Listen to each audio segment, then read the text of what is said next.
I'm Daniel Kellogg, President of Young Concert Artists. Welcome to the YCA Career Catalyst.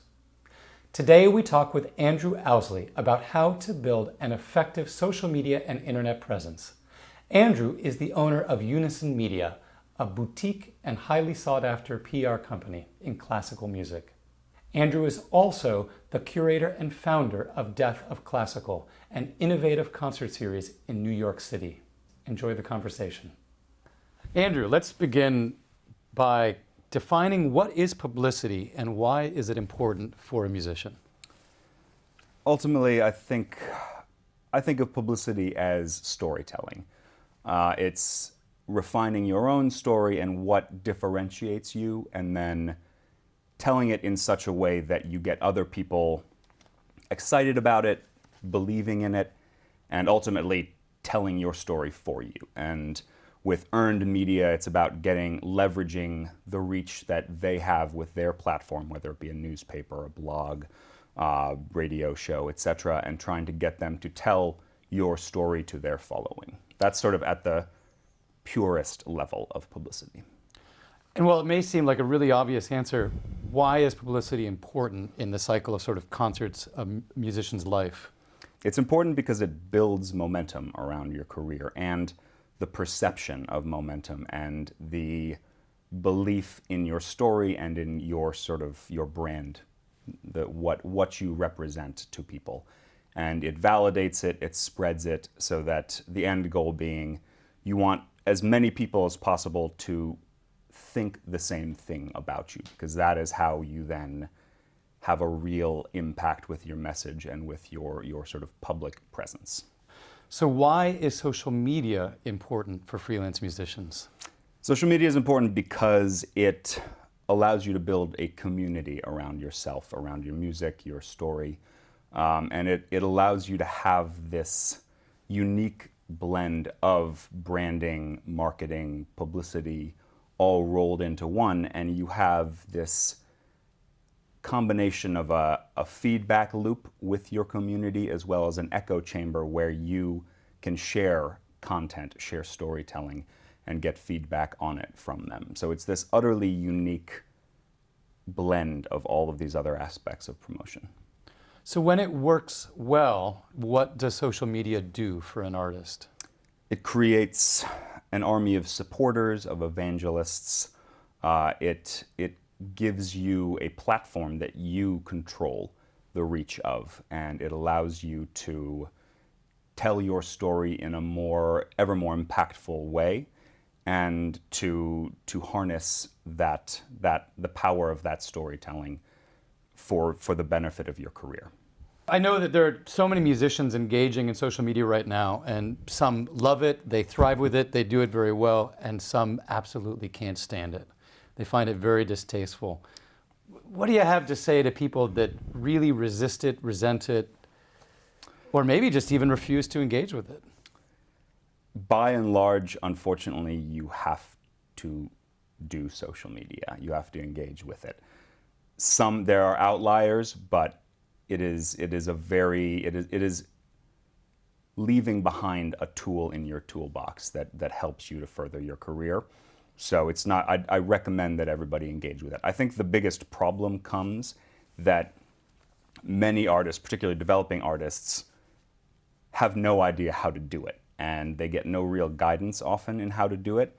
And so they have this incredibly complex, sprawling thing that is social media that they know has an impact on their career, but they have no idea how to use it. And so often artists I see waste a huge amount of time and energy and anxiety, frankly, on something without knowing if it's having a good effect on their career and it's serving them. And sometimes the worst cases I see people put that time and that energy in, and it can actually hurt their career. So I think knowing the bare minimum of what you need to do and how to do it is hugely important. But you have to do it at the end of the day in some way. Or I guess you have to hire somebody to help you do it. I mean, there are other options, but... There are. But I do recommend, as with publicity, as with everything, that artists understand how to do it themselves and do it themselves to an extent before hiring somebody else, because you will know much better how good they are at it and what result they're getting for you. So in some ways, it's like many of the skills that people need off stage over decades and centuries of concertizing. Absolutely. It's just a new category of skills that has come into existence. Very much so. And I think, like publicity and branding and marketing, it's one that artists need to understand now, because it is so much of it falls to them in the early stages of their career. And again, one of the biggest problems with social media is because it's often can be so opaque. If you don't understand how to do it, there are a lot of people who you can hire to do it who don't necessarily know what they're doing either. So you want to understand how it works on a visceral level before you engage somebody to take it off your hands. How has the relationship with the audience changed through the evolution of the internet and social media? I think audiences expect a closeness with artists that they didn't in the past. And part of the appeal of social media is that it gives them a more unvarnished and intimate view of an artist's personality and personal values, lifestyle, etc., that they don't usually get as much through the controlled publicity. I think audiences in some ways have grown to expect to have that access, which is something we'll talk about more with personal versus professional, which is one of the great anxiety points of social media as well. But I think audiences expect that, and it can, I think, help in many ways affect how audiences come to the concert experience by giving them a more refined and a more personally connected view of an artist and the artist's story and the artist's personality that will color how they experience the music making. So, big question. Do you think that the world of the performing arts or the world of the classical musician is enhanced and better off because there's this social media and this direct access to build a relationship with an audience without a middle person? It's a complicated question because, yes, I feel that it's one of the changes similar to publicity that in the last 10 or 15 years that artists now have control over their career, and they can actually drive things forward in the same way that an artist can now do their own publicity, which you couldn't 15 years ago, 20 years ago. But that said, that creates a stress on artists who don't know how to do it or aren't comfortable doing it, and they have to get good at it if it doesn't come naturally to them, and that's a stress point. And again, you don't learn how to play the violin extraordinarily well in order to get really good at marketing. So, but if you don't get good at these things, then it can ruin an otherwise hugely promising career. There's certainly an industry expectation. 100%. If you're working with a presenter, an orchestra, if you're looking at a festival, people that have a social media presence and a direct access to an audience and audience building have an advantage. 100%. Or maybe it's not even an advantage, it's a minimum requirement? I would say, there is judgment if you do not have social media or you have bad social media. And so, again, that's where it can negatively impact your career. But if you have good social media and you understand how to engage with the social media of the institution, then that can have a major boost to your career. So let me put on sort of my mentoring, teaching hat for a second and go back to the question of the people who find this distasteful. Mm-hmm. One message at Young Concert Artists, when we talk to our artists about career development, working on these kinds of things, the message I like to give is wherever you are at, work to get to the next level. Learn a little bit more, create a structure, get some help, get some guidance. It doesn't have to be mastered overnight, but people have to actually embrace the idea that you can learn this. Yes, 100%. But I also think with social media, it's very important for artists to understand that you need to find the execution of social media that works for you, that builds your community, but that is authentic. And not every artist is going to say, hey, I'm on YouTube, let's talk about violin playing. Not every artist has that personality. Two-set violin. Exactly, and they're great at it, and God bless them. But I think one of the major anxiety points and problem points is that artists look at them and say, if I can't do that, then I can't do that, so why should I even do social media? And you don't have to. You can find other ways to tell your story and share your unique talent and your unique musical and artistic vision with your community that does not involve that direct kind of communication. So I think that's the most important thing to me, is that artists find a way to do social media that they are comfortable with and they feel is authentic to them, but that also gets results. What kind of audience building makes an artist attractive for concert presenters and managers? I think it's a combination of the numbers. So how many followers do you have? How engaged are those followers? What kind of result do you get when you post something? And then how compelling is that presence? How strong is the storytelling, the narrative, your online personality, so to speak? And how can you engage with them? So could a presenter, if they were considering an artist, they might even go on to Facebook, go on Instagram, go on to other platforms and see the amount of views, followers, likes? 100%. Yeah, I think most people now visit social media when assessing an artist. So in some ways, it's the new, I'm going to Google that person. Exactly. I think they still go to a website, but I think they also look at social media to see, how does this artist approach this aspect of their career? Is the internet and social media an extension of the concert hall now?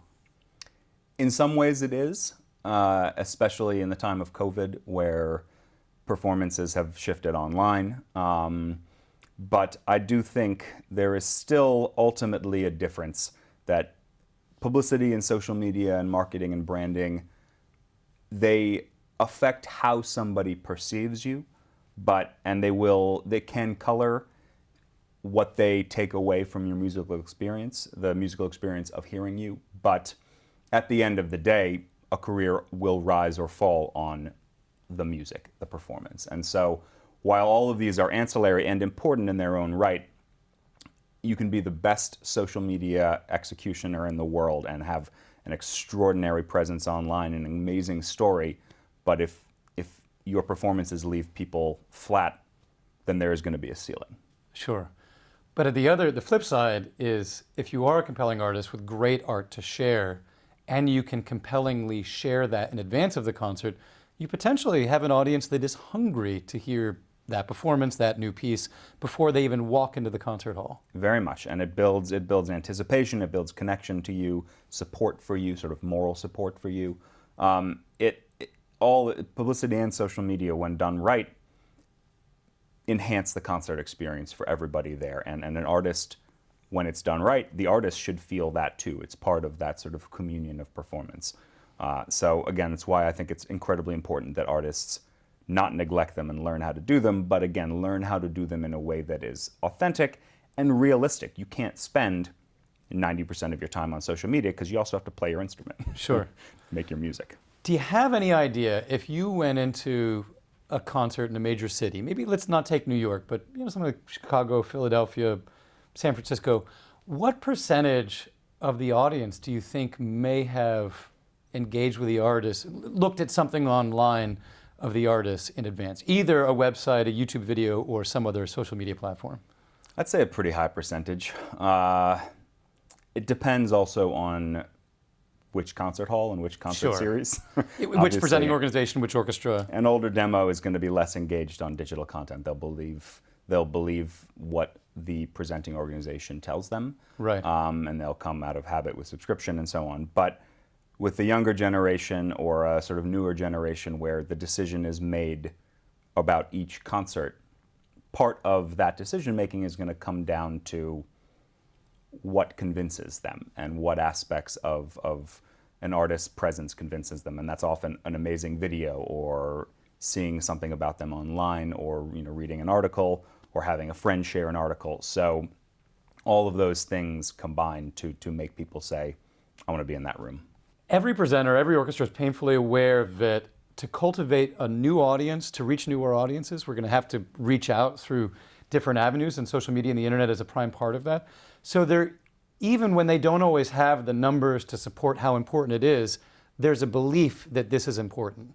And so if you demonstrate that you're active, you have a good website, you have a good presence, I think even the perception of the value of the artist goes up for a presenter. Absolutely. Yeah, and a lot of a lot of publicity is simply the creation of perception and the shaping right. of perception. And it's, in a way, a Jedi mind trick, but it's a Jedi mind trick that works. And is, as long as it's not used to nefarious purposes, is worth doing, is important to do. Andrew, earlier you mentioned the importance of an artist figuring out what is their story to tell and how do they find an authentic voice online. So there's a lot of artists that share a great deal of themselves online these days. And there are so many different ways to present yourself to the world. So how can an artist begin to find their voice in how they present themselves?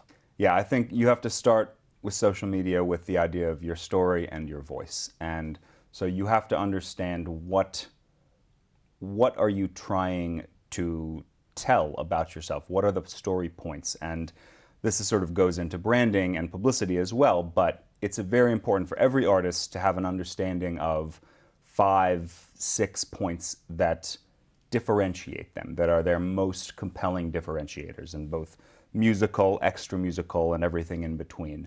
But the things that are most unique to their story.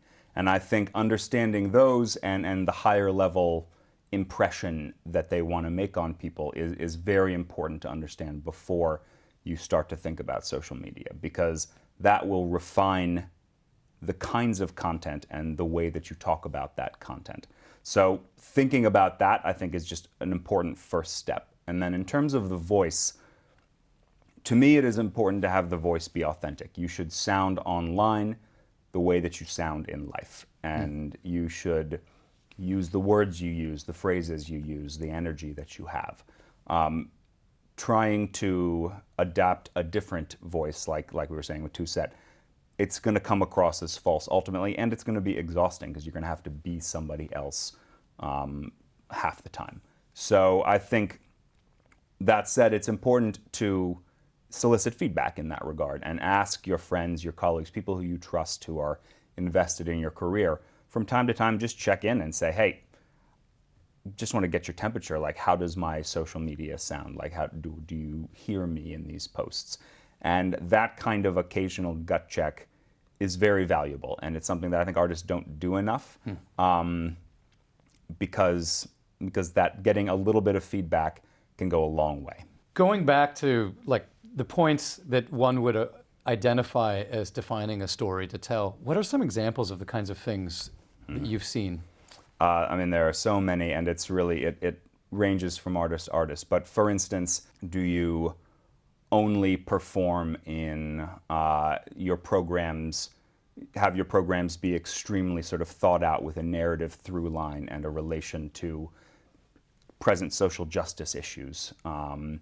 Do you have an incredibly intense performance style that's extends out of the fact that you're an avid transcendental meditation practitioner? I mean, all like it's what differentiates what you do, because the problem, especially with young musicians, is that they often just say, I'm not unique, and I'm just another violinist, or I'm just another soprano. And when you pull at those threads enough, everybody has a unique story and a compelling story, but it's taking the time to do that and to dig those points out and elucidate them and express them in concise, compelling ways, and figure out, ideally, is there a narrative thread through that links some of them and ties them together.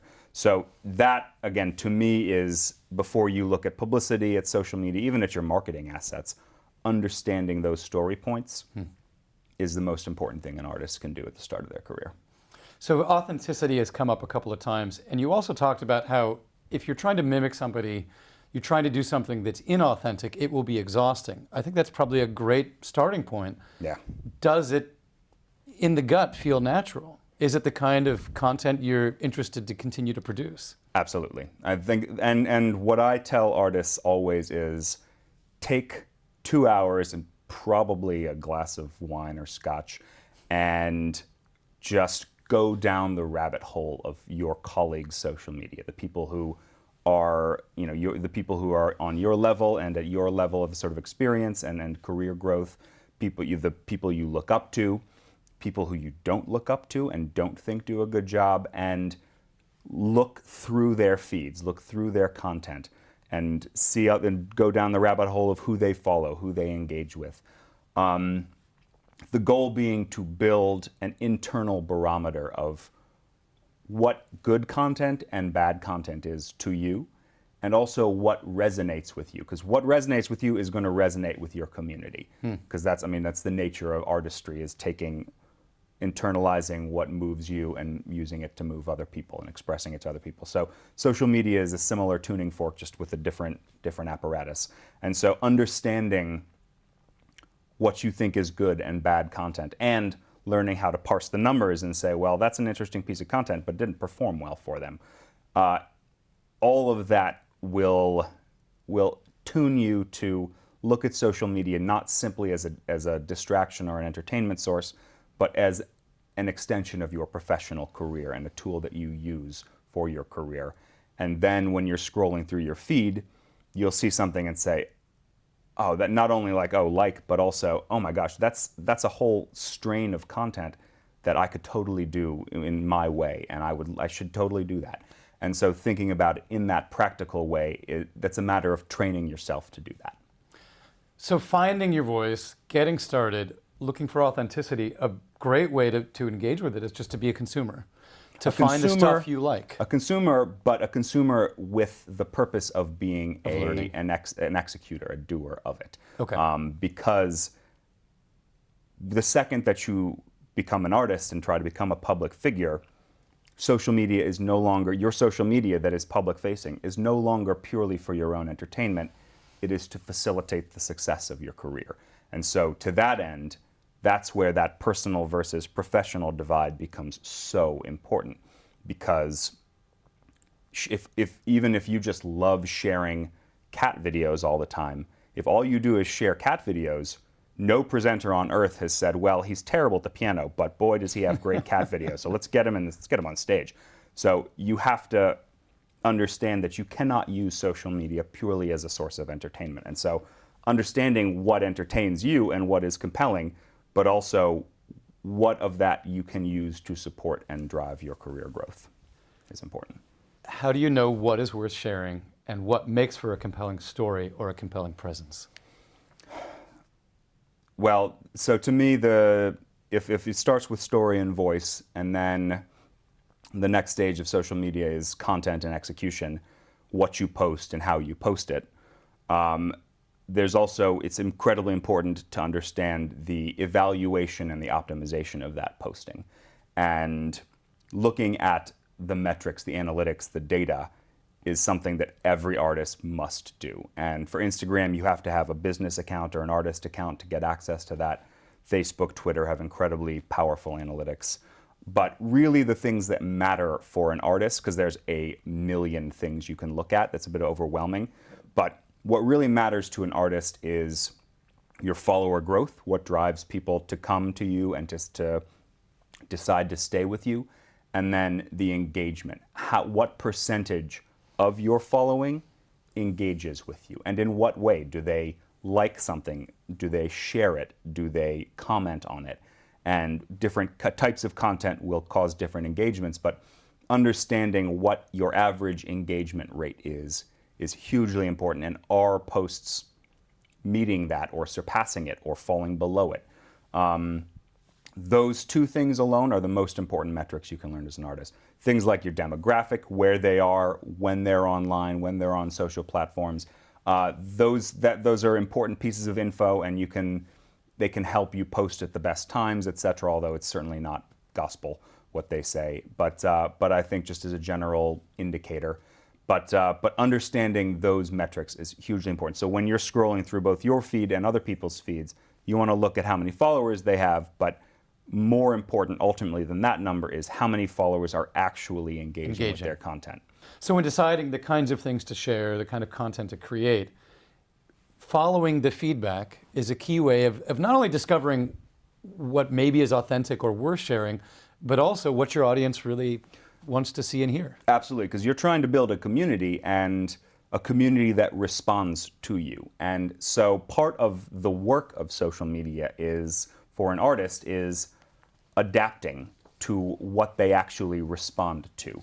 And the only way you do that is by looking at the numbers and understanding. For instance, like I've had an artist where they love landscape photography and they're great at it. And they would post landscape photographs on their Instagram. Beautiful images. When we looked at the grid and we looked at the engagement, every single one of them was consistently, without fail, underperforming the average engagement level. So the point there is, okay, are you trying to be a landscape photographer? No, you're trying to be an artist. So that goes back to something you said earlier, which is what is the private and what is the public? Mm-hmm. And on some very basic level, somebody that's pursuing a performing arts career either has a private that is under some pseudonym, or they just focus on the public.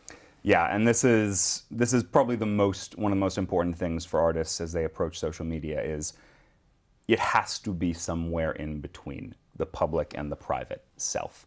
And if you want to have a completely private account, do it under a pseudonym, make it completely private, invite only.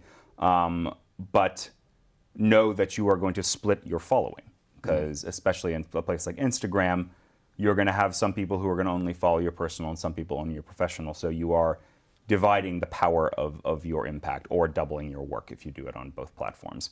But the actual content and the storytelling has got to toe that line between personal and professional, because again, people come to your social media because they want a more honest and a more unfiltered look at who you are as a person. A direct connection. Exactly. That said, if everything you post is too personal or oversharing, that's not the best presentation of you, and it certainly does not also tell them about your art. So you have these dangers of oversharing and sort of having every single post be this long, bleeding heart monologue, which can be done every so often, but if all you do is that, then people are going to start to tune you out.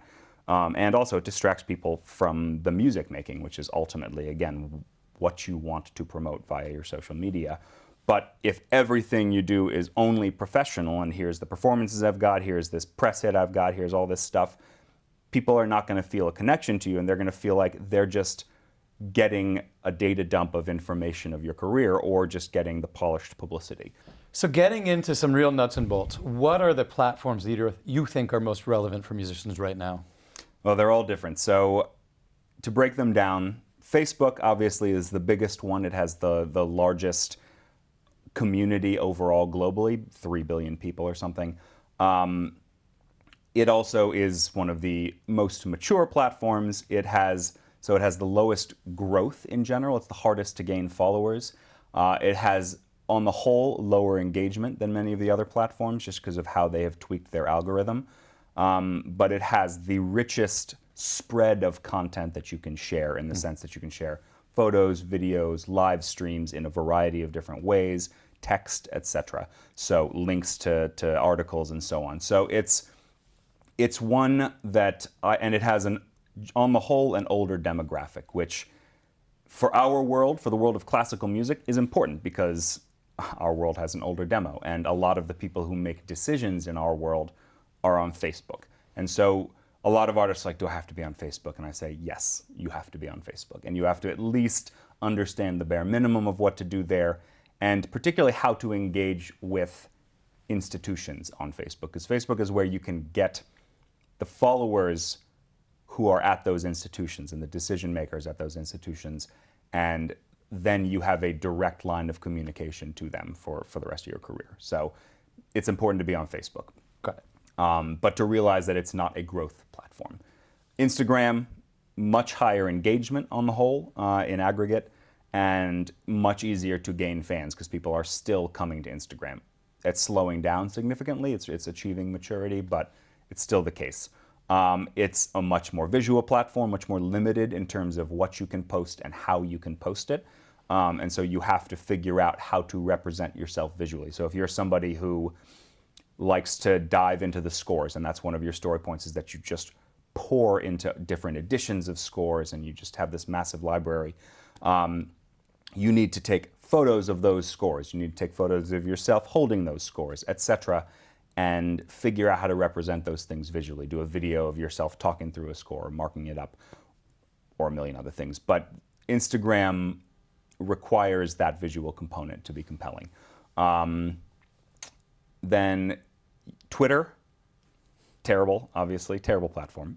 We won't talk about that. We don't talk about that. No, Twitter, I mean, the problem with Twitter is if you understand Twitter on a visceral level and if you like to be part of the conversations that happen on Twitter and insert yourself and have that sort of witty ability to communicate in brief, pithy quotes, Twitter can be extraordinarily valuable because a lot of conversations happen there, and the more that you're in them, the more visible you are, and the more you are you become a part of the fabric of the industry. It's also, from a publicity standpoint, that sort of gray area.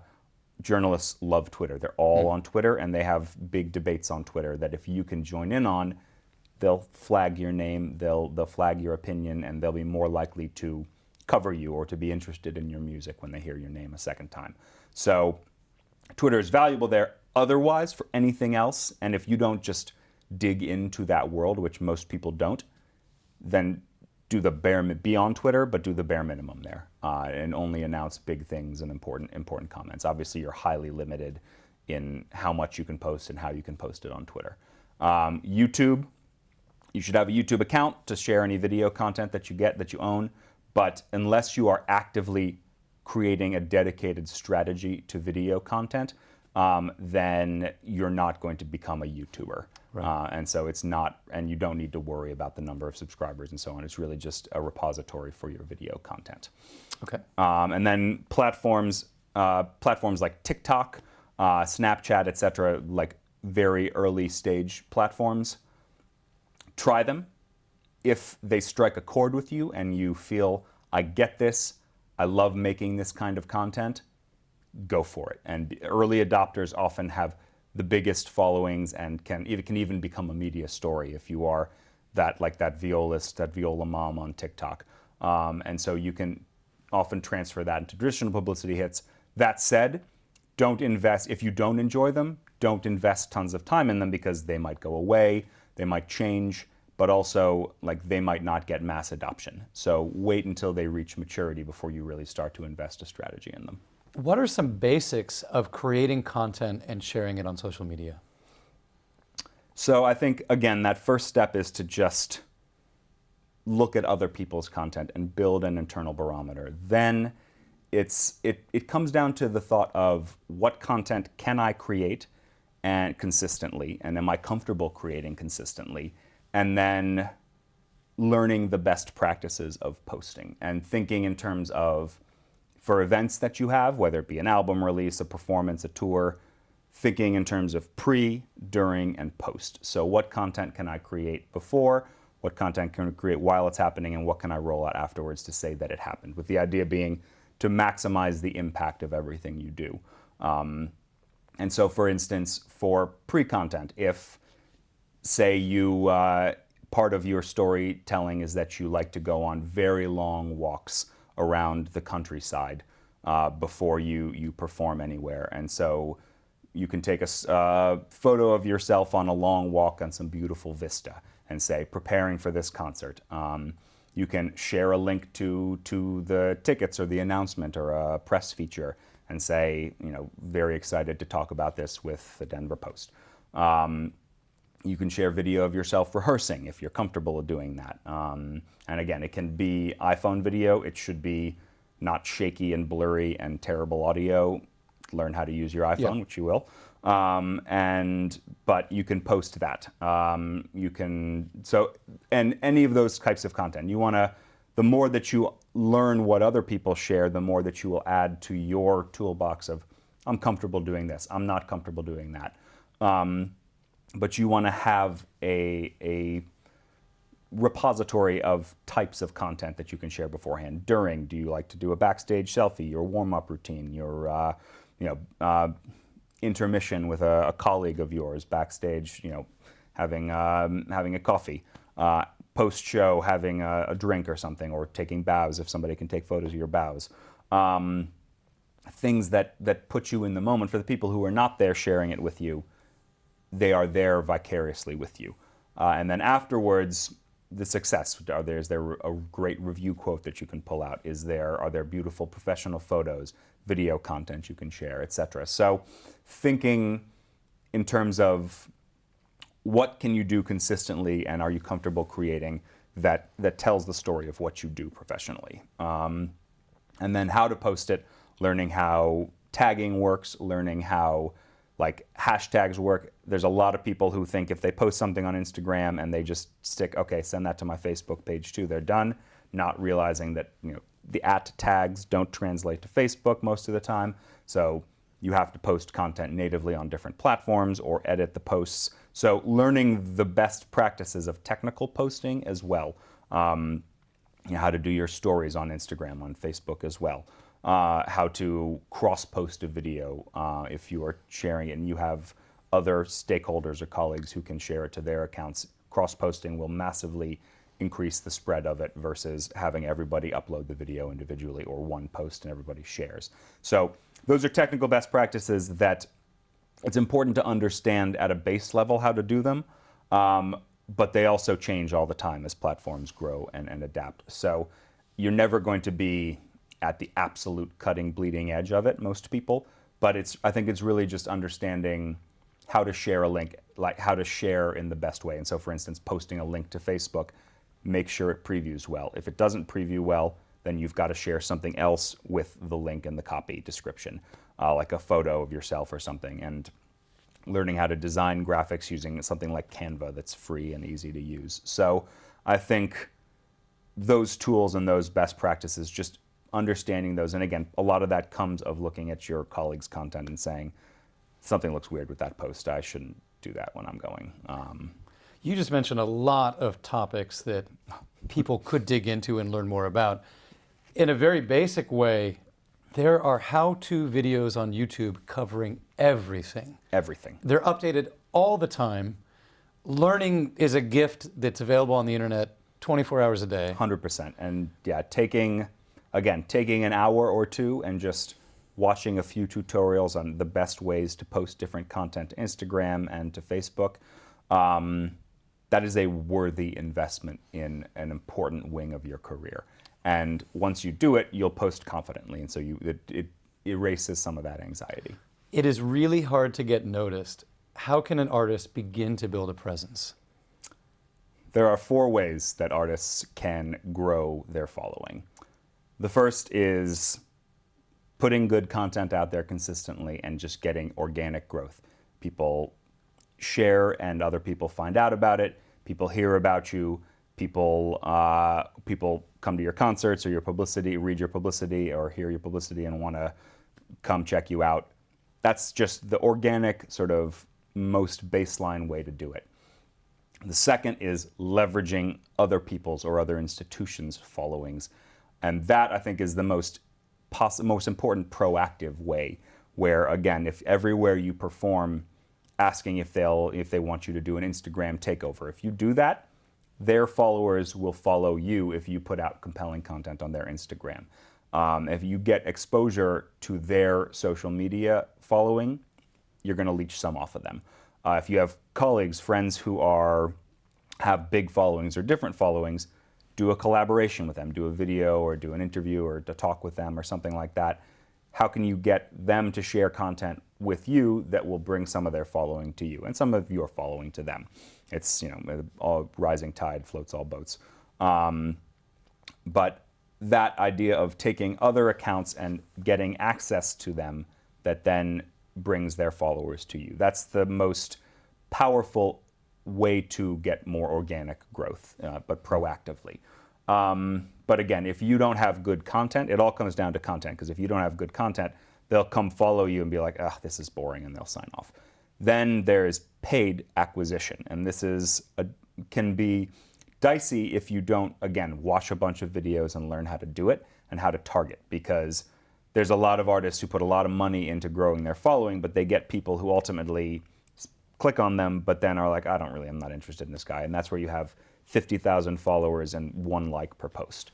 But if you do it right, and if you have a sort of a story or a community that you can reach that might know you but not follow you, then that paid acquisition can be a great way to grow your following, but still have it be engaged and organic. And you still want to do it over time. You don't want to put $50,000 in on one day. You want to grow it over time and make sure that they're responding to your content, that your engagement percentage isn't and levels aren't going down. So that's why, again, you check the metrics. But that's a way to boost your growth in a more proactive capacity as well. And then the fourth is what's called black hat tactics, which is... Say it again? Black hat tactics, because they're evil. That's where, for instance, you pay $5 and you get 20,000 followers. It's from click farms in the middle of nowhere where you have a huge warehouse and people just follow you from 50 accounts, and that's what they do all day. Sketchy, and I don't advocate any of them. If it seems too good to be true, it probably is. What is the right amount of time to devote to social media? The amount of time that you can to get a result. You have to put a baseline amount of time in, but I also do not believe that you need to post X times a week, etc. There are things that trigger the algorithm more and so on, but ultimately, it's from a mental health and a human standpoint, you don't need to post sort of slavishly and follow that. When you have good content and things to say, post it. If you don't, if you go a couple of weeks without posting, nobody is going to say, oh God, is that person dead? Nobody is sitting at their desk waiting for content. And that's not a criticism. That's just, again, the nature of social media in our world, in our art form. Knowing that you want to represent your career and you want to tell your story and engage with the community, it's what you can do, what you can realistically do, and how much time you can invest in that is the time that you put into it, frankly. If you were smart about it, could you do 1 to 2 hours a week and accomplish quite a bit? Absolutely. Yeah. Absolutely. So I think, and again, if that's the most you can do, then that's what you can do, and you have to figure out how to make it work. You might not get to 1 million followers, but that's not important. What's important is that your social media represents you well and that you build a community that engages with you. If that's 1,000 people, but 500 of them respond to your posts, that's a great community, and that's fine. I think it's important to also just pause for a minute and say that that artists, social media is inherently bad for our mental health, and in many ways is bad for society. And I personally don't like to use social media, even though it's part of what I do for a living. But artists, as a public figure, you must use it. But I think it is really important to always bear in mind that your social media following and engagement and so on is not a referendum on who you are as a person and your value, and certainly not your artistic value as well. And so artists, it is meant to make us compare ourselves, and it is important to constantly remind yourself to not do that, and that those comparisons are not helpful. So if somebody else has 20,000 followers and you have 2,000, don't worry. Focus on doing what you can do to make your following help your career and build a community around you. Don't worry what other people are doing. I think it's important to do it, but to not let it rule you, and certainly not let it make you miserable. How do you find a balance between authenticity, promotion, quality, and quantity? It all comes down to the analytics, the evaluation. So everything should be authentic, and everything should be as high quality as it can be. But if there is content that's amazing, like an amazing video of you performing that is where the performance itself is extraordinary, but say the quality is the lights are low or somebody's moving around a little bit with it. If it's an amazing performance, put it up. People will respond to the music making. So I think it's learning that sort of triangulation between what your community is going to respond to, what's the best, most authentic content that your community will respond to. But if something is a little lower quality, but they'll respond to it, post it. It's a blurry photo of you with one of your greatest heroes, post it. People aren't going to say oh, it's not very sharp. They're going to be like, that's amazing. Is the internet becoming more than just a place for promotion, but rather a place to actually share art? Yes, but I think what's important to consider, especially as we slowly emerge from COVID, is what art is actually better when shared on the internet and what is better when experienced in person. Because just because you can live stream a concert doesn't make it better than hearing that performance in person. But if you create something, if you're a composer or you are a collective that both composes and performs, and you make something that is specifically geared towards the digital experience that could never be performed in a concert hall, and you're seeing more and more of that as we sort of the COVID situation matures, that can be incredibly powerful and an entirely new direction, both creatively as well as from a narrative standpoint, for artists. So I think it's important to understand what should continue to be shared online as its own, with its own inherent artistic and musical value, and what was a way to still continue creating during a time of shutdown, and what should then return back to the live experience.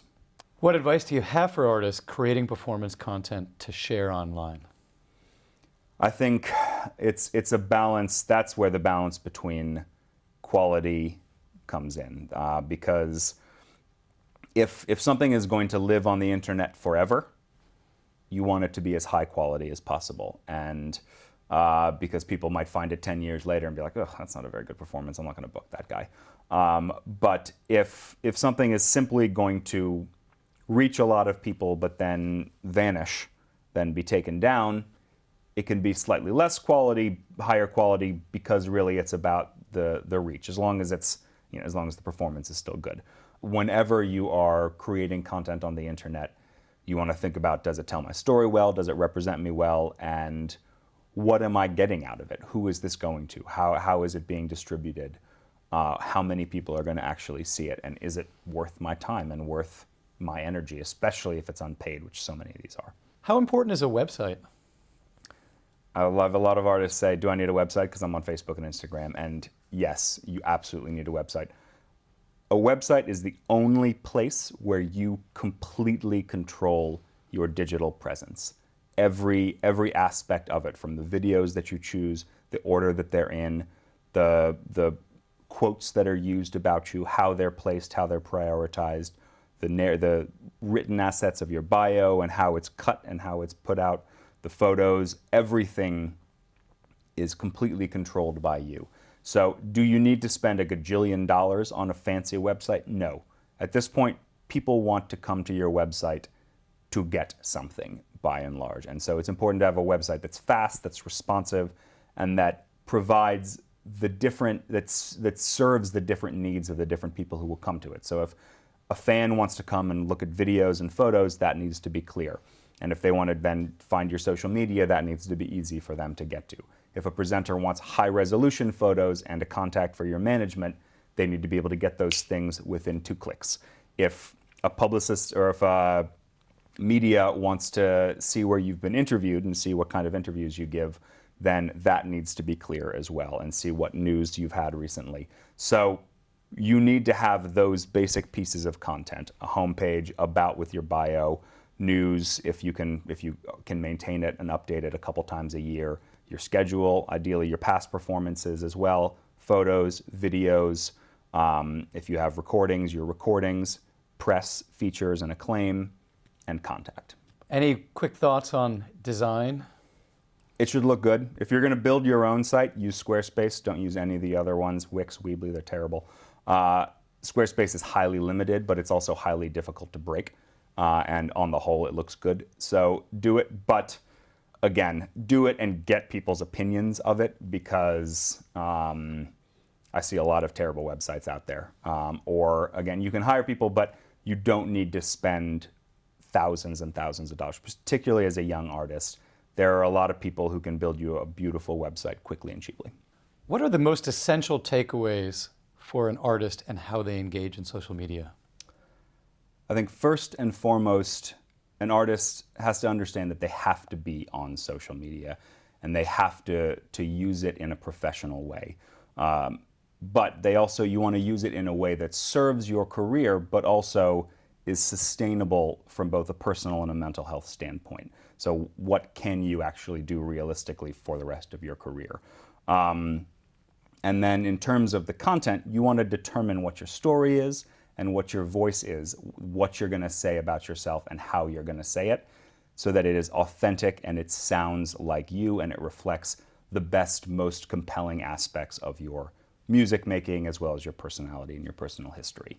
In terms of the content and execution, you want to think about what content does your community respond to, and what content resonates with you as well. And so think about that, try a bunch of different things, and as I said, look at other accounts and just spend time just trolling through other accounts and seeing what resonates with you and what works for their community as well. And then evaluate and optimize, and look at periodically every month or two, go back through your feeds and see what are the average numbers of likes, of shares, of comments, what are the posts that have way more, what are the posts that have way less, and why do you think they're performing less, and how can you then try for the next month to use content that will perform a little bit better, and then you analyze that a month later, and so on. So building that feedback loop into how you approach your career. Andrew, thank you very much for talking with us today about social media, online presence, telling stories, building an authentic presence. Where can people find out more about you, your work, and these subjects? You can visit our website, unison.media, no .com or anything. And you can find us on our social platforms, which are a little dormant, which is funny because we've been talking about social media, but they've been dormant because we're planning a huge free educational video series that we're going to be rolling out. Very, very short, internet attention span friendly videos addressing all these concepts and more. And then obviously you can find us in Death of Classical as well, where we put on concerts in crypts and catacombs and crazy places like that. All right. Thank you very much. Thanks for having me. Thank you for joining us in our first discussion in the YCA Career Catalyst. We hope you'll join us next Tuesday when we talk to Dana Fontenot about how to design your life in music. We invite you to learn more about young concert artists and how we support young musicians. Please visit yca.org and sign up for our newsletter.